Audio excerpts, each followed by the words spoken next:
മാന്യശ്രോതാക്കൾക്ക് എൻ്റെ പ്രണാമം. ധന്യമായ ഒരു സന്ദേശം RSSനെ കുറിച്ച്, കമ്മ്യൂണിസ്റ്റുകാർ പറയുന്ന സംഘികളെക്കുറിച്ച്. ക്രിസ്ത്യാനികളും മുസ്ലിങ്ങളും ഈ ഹിന്ദുത്വത്തിൻ്റെയും കാവ്യവൽക്കരണത്തിൻ്റെയും എല്ലാം പ്രതീകമായിട്ട് കാണുന്ന RSSനെ കുറിച്ച് പാലക്കാട് നിന്ന് ഒരു രമേശ് എനിക്ക് IISH ഗ്രൂപ്പിലേക്ക് വാട്സപ്പ് മെസ്സേജ് അയച്ചിരുന്നു. ഇതിവിടെ വായിക്കുന്നത് RSSനെ കുറിച്ച് പരിചയപ്പെടുത്താനൊന്നുമല്ല. ഈ സംഘികളുടെ പ്രവർത്തനത്തെ അഭിനന്ദിക്കണമെന്നുള്ളവരും അവഹേളിക്കണമെന്നുള്ളവരും നിരാകരിക്കണമെന്നുള്ളവരും തമസ്കരിക്കണമെന്നുള്ളവരും പുച്ഛിക്കണമെന്നുള്ളവരും എല്ലാവരും ഇതെല്ലാം ചെയ്യുന്നതിന് മുമ്പ് എന്താണ് RSS എന്നൊന്നും മനസ്സിലാക്കാൻ ആഗ്രഹിക്കുന്നുവെങ്കിൽ ഈ ഒരു വിവരണം ചിലപ്പോൾ പ്രയോജനപ്പെടുമെന്ന് തോന്നി. RSSനെ കുറിച്ച് നല്ലത് പറയാൻ വേണ്ടിയിട്ട് RSS ഒന്നും പ്രൊജക്റ്റ് ചെയ്യാറില്ല. പക്ഷെ ഒന്ന് ഉറപ്പാണ്, 92 വർഷത്തെ അസ്തിത്വത്തിൽ ഈ ഭാരതത്തിന് ഒരു ഉജ്ജ്വലനായ ഒരു പ്രധാനമന്ത്രിയെ പ്രദാനം ചെയ്തത് RSSൻ്റെ 100% ഫുൾ ടൈം പ്രചാരകനാണ്. അങ്ങനെ RSSൻ്റെ പൂർണ്ണ പ്രചാരകനായി തന്നെ പ്രവർത്തിക്കുന്ന വ്യക്തിയാണ് അടുത്ത ഇന്ത്യൻ പ്രസിഡന്റ് സ്ഥാനത്തേക്ക് നിയമിച്ചിരിക്കുന്നത്. RSSൻ്റെ പൂർണ്ണ പ്രചാരകനും പ്രവർത്തകനുമായിട്ടുള്ള ആദിത്യനാഥ് യോഗിയെയാണ് ഉത്തർപ്രദേശിലെ മുഖ്യമന്ത്രിയാക്കിയത്.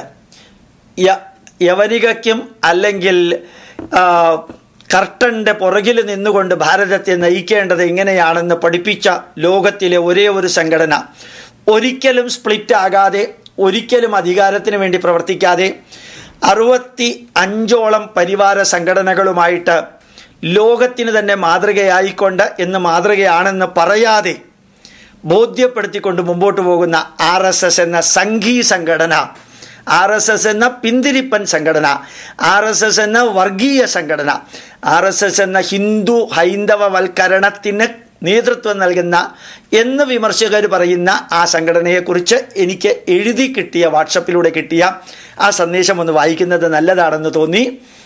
RSS എന്ന ഈ നരസിംഹ പ്രസ്ഥാനത്തെ പറ്റി അറിയാത്തവർക്ക് അറിയാൻ വേണ്ടി ഞാനിത് എഴുതുന്നു. വളരെ ഉജ്ജ്വലമായിട്ട് എനിക്ക് തോന്നി. RSS എന്ന പ്രസ്ഥാനം 39 രാജ്യങ്ങളിലുണ്ട്. നേപ്പാളിലും അമേരിക്കയിലും അടക്കം 39 രാജ്യങ്ങളിൽ RSS ശാഖകൾ വ്യാപിച്ചു കിടക്കുന്നു. നിലവിൽ അമേരിക്കയിലും ബ്രിട്ടനിലും അടക്കം പ്രവർത്തിക്കുന്നത് HSS അഥവാ ഹിന്ദു സ്വയം സേവക സംഘം എന്ന പേരിലാണ് വളരെ സജീവമായിട്ട് നിരന്തരം പ്രവർത്തിക്കുന്നത്. ഇവിടെയെല്ലാം ചിന്മയ മിഷനും രാമകൃഷ്ണ മിഷനുമായിട്ട് HSS സഹകരിച്ച് പ്രവർത്തിക്കുന്നു. ഗൾഫ് രാജ്യങ്ങളിലും RSSൻ്റെ ശാഖകൾ ശാന്തമായി പ്രവർത്തിക്കുന്നു. ഫിൻലാൻഡിലും മറ്റു കുറച്ച് യൂറോപ്യൻ രാജ്യങ്ങളിലുമാണ് ഇൻ്റർനെറ്റ് കോൺഫറൻസ് വഴിയുള്ള പ്രവർത്തനം നടക്കുന്നത്. ഇന്ത്യൻ പാരമ്പര്യം, ഇന്ത്യൻ സംസ്കാരം, ഇന്ത്യൻ ചരിത്രം ഇവയാണ് ഹിന്ദു സർവീസ് സൊസൈറ്റി, ഹൈന്ദവ സേവാ സംഘം യൂറോപ്യൻ രാജ്യങ്ങളിൽ പ്രചരിപ്പിക്കുന്നത്. ഭാരതത്തിന് പുറത്ത് RSSന് ഏറ്റവും കൂടുതൽ ശാഖകൾ ഉള്ളത് നേപ്പാളിലാണ്. 580 ശാഖകളാണ് അവിടെ ഉള്ളത്. അമേരിക്കയിലെ എല്ലാ സ്ഥലത്തും RSS നന്നായിട്ട് പ്രവർത്തിക്കുന്നുണ്ട്. ഇതിനെല്ലാം നേതൃത്വം നൽകുന്നത് 25 വർഷമായിട്ട് സംഘവുമായി ബന്ധപ്പെട്ട് പ്രവർത്തിച്ചുകൊണ്ടിരിക്കുന്ന വ്യക്തികളാണ്. സർവകലാശാലകൾ ഉൾപ്പെടെയുള്ള സ്ഥലങ്ങളിലാണ് RSSൻ്റെ ശാഖകൾ ഇംഗ്ലണ്ടിലും യൂറോപ്പിലും അമേരിക്കയിലും കാനഡയിലും പ്രവർത്തിച്ചു വരുന്നത്. ശ്രീലങ്കയിൽ തമിഴ്നാട്ടിലെ സ്വയംസേവകരാണ് ശാഖകൾ എടുക്കുന്നത്. 1947 കെനിയയിലാണ് ആദ്യമായിട്ട് ഭാരതത്തിന് പുറത്ത് RSS വിദേശ ശാഖ ആരംഭിച്ചത്. ഭാരത സംസ്കാരത്തിൻ്റെ മൂല്യങ്ങളും ധർമ്മങ്ങളും ഇതിലൂടെ വിദേശ പൗരന്മാർ അറിഞ്ഞ് സംഘത്തിലേക്ക് ആകൃഷ്ടരായ സ്വയംസേവകരാകുന്നു എന്നുള്ളത് അഭിമാനാർഹമായിട്ടുള്ള കാര്യമാണ്. 25 പ്രചാരകന്മാരും 100 വിസ്താരകന്മാരുമാണ്, അതായത് താൽക്കാലിക പ്രചാരകന്മാരുമാണ് വിദേശ സംഘത്തിൽ പ്രവർത്തിക്കുന്നത് എന്ന് സൂചിപ്പിച്ചിട്ടുണ്ട്. സംഖ്യ ശരിയാണോ എന്ന് എനിക്ക് വ്യക്തമല്ല. വിദേശ സ്വയംസേവകരുടെ ഗണവേഷത്തിലും പ്രാർത്ഥനയിലും മാറ്റവുമുണ്ട്. കാക്കി ട്രൗസറിന് പകരം കറുത്ത പാൻ്റാണ് വിദേശ സ്വയംസേവകരുടെ യൂണിഫോം. ഭാരത ശാഖയിലെ ഭാരത് മാതാ കി ജയ്ക്ക് പകരം വിശ്വധർമ്മ കി ജയ് എന്നുള്ള മുദ്രാവാക്യമാണ് വിദേശത്തെ SS-ഉം RSS-ഉം പ്രചരിപ്പിക്കുന്നത്.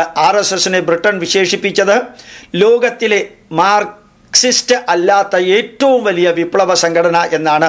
മാർക്സിസ്റ്റ് പാർട്ടിയിൽ പെടാത്ത, മാർക്സിസ്റ്റ് പാർട്ടിയുടെ ലേബലില്ലാത്ത, ചുമന്ന കൊടിയില്ലാത്ത ലോകത്തെ പരിവർത്തനത്തിന് വിധേയമാക്കുന്ന ഏറ്റവും ഉജ്ജ്വലമായ സംഘടനയാണ് RSS എന്നാണ് ബ്രിട്ടൻ വിശേഷിപ്പിച്ചത്.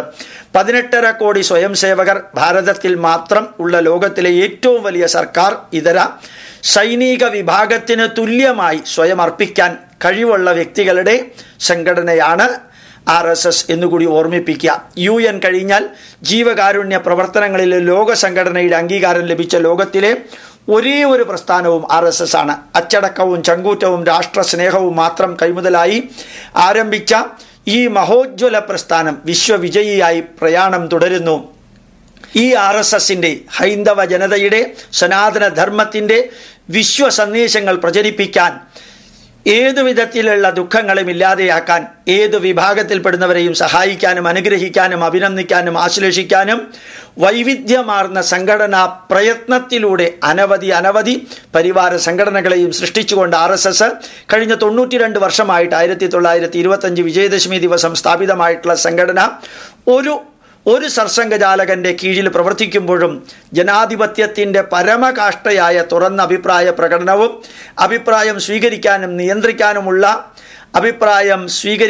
നിയന്ത്രിക്കാനും അതുപോലെ തന്നെ തിരസ്കരിക്കാനും സ്വാതന്ത്ര്യമുള്ള പ്രൗഢോജ്വലമായിട്ടുള്ള ഒരു സംഘടനയായിട്ട് ലോകം മുഴുവനും നിലനിൽക്കുന്ന RSS ഇത് അഗ്നിയിൽ സ്ഫുടം ചെയ്തെടുത്ത അനവധി ലക്ഷക്കണക്കിന് വ്യക്തികളുടെ സംഘടനയാണ്.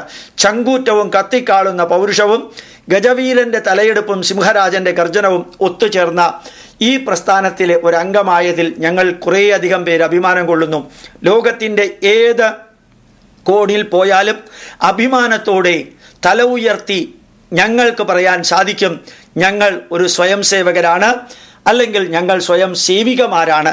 ഞങ്ങളിലൊരാളാണ് ഇന്ന് ഭാരതം ഭരിക്കുന്നത്, ഞങ്ങളിലൊരാളാണ് ഇനി ഭാരതം ഭരിക്കാൻ ഏറ്റവും ഉജ്ജ്വലമായിട്ടുള്ള കസേരയിൽ ഇരിക്കാൻ പോകുന്നത്. ഞങ്ങൾ പ്രാർത്ഥിക്കുന്നു, അമരമാകണം എൻ്റെ രാഷ്ട്രം, വിശ്വവിശ്രുതി നേടണം, നിഖില വൈഭവ പൂർണ്ണമാവണം, എവിടെയും ജനജീവിതം. നമസ്തേ. പേരാമ്പ്ര ശാഖയിലെ ഒരു സ്വയം സേവകനാണ് ഇത് അയച്ചിരിക്കുന്നത്.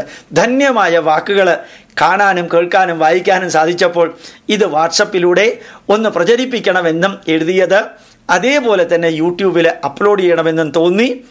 അത് വർഗീയമാണെന്ന് തോന്നുന്നവർക്ക് അങ്ങനെ തോന്നാനുള്ള സ്വാതന്ത്ര്യമുണ്ട്, എതിർക്കണമെന്ന് തോന്നുന്നവർക്ക് എതിർക്കാൻ സ്വാതന്ത്ര്യമുണ്ട്. പക്ഷേ ഹിഡൻ അജണ്ടയൊന്നുമില്ലാതെ സനാതന ധർമ്മത്തിൻ്റെയും സനാതന മൂല്യങ്ങളുടെയും പരമപവിത്രമായ ഭാരതീയ മാതാവിൻ്റെയും ഭാരത മാതാവിൻ്റെയും ഋഷീശ്വരന്മാരുടെയും പന്താവുകൾ ലോകത്തിൻ്റെ മുമ്പിൽ അറിയിക്കാൻ ഇന്ന് യോഗ്യതയുള്ള ഒരു സംഘടനയും പ്രവർത്തകരും അടങ്ങുന്ന വലിയൊരു വിഭാഗം തളരാതെ തകരാതെ വരളാതെ ഭാരതത്തെ നിലനിർത്തുന്നു.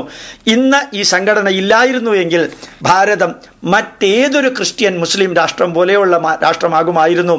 ഒരുപക്ഷെ മുസ്ലിങ്ങളെ കടന്നു കയറിയ ഒരു രാജ്യവും ഇസ്ലാം ആക്കാതിരുന്നിട്ടില്ല. ഇംഗ്ലണ്ടുകാരും ക്രിസ്ത്യാനികളും കടന്നു കയറിയ ഒരു രാഷ്ട്രവും ക്രൈസ്തവവൽക്കരിക്കപ്പെടാതിരുന്നിട്ടില്ല. അത് രണ്ടും ഭാരതത്തിൽ സംഭവിച്ചിട്ടില്ലെങ്കിൽ അതിന് കാരണം ഈ 99 പതിറ്റാണ്ടുകൾ, ഒരു ദശാബ്ദത്തിന്, ഒരു ശതാബ്ദത്തിൻ്റെ അടുത്തെത്തുന്ന കാലയളവ് ഈ സംഘടന ത്യാഗത്തോടുകൂടി പ്രവർത്തിച്ചതാണെന്ന് കൂടി പറഞ്ഞുകൊണ്ട് ഭഗവത്ഗീതയിൽ നിന്നും വേദത്തിൽ നിന്നും ഇവിടുത്തെ പൈതൃക ഗ്രന്ഥങ്ങളിൽ നിന്നും ആചാരാനുഷ്ഠാനങ്ങളിൽ നിന്നും ആവേശം ഉൾക്കൊണ്ടുകൊണ്ട് പ്രവർത്തിക്കുന്ന RSSനെ വിമർശിക്കാൻ കൂടുതൽ അറിവ് ഒരുപക്ഷെ നിങ്ങൾക്ക് പ്രയോജനപ്പെടും. RSSനെ അടുത്തറിയാൻ കൂടുതൽ അറിവുകൾ നിങ്ങൾക്ക് പ്രയോജനപ്പെടും. അതിനെ അഭിനന്ദിക്കണമെങ്കിൽ അഭിനന്ദിക്കാൻ, അത് പ്രതീക്ഷിച്ചുകൊണ്ട് അതിനകത്ത് ആരുമില്ല എങ്കിലും അഭിനന്ദിക്കാൻ ഈ അറിവുകൾ നിങ്ങൾക്ക് പ്രയോജനപ്പെടുമെന്ന് തോന്നുന്നത് കൊണ്ട് മാത്രമാണ് ഇത് യൂട്യൂബിൽ അപ്ലോഡ് ചെയ്യണമെന്ന് തോന്നിയത്. പ്രണാമം. നമസ്കാരം.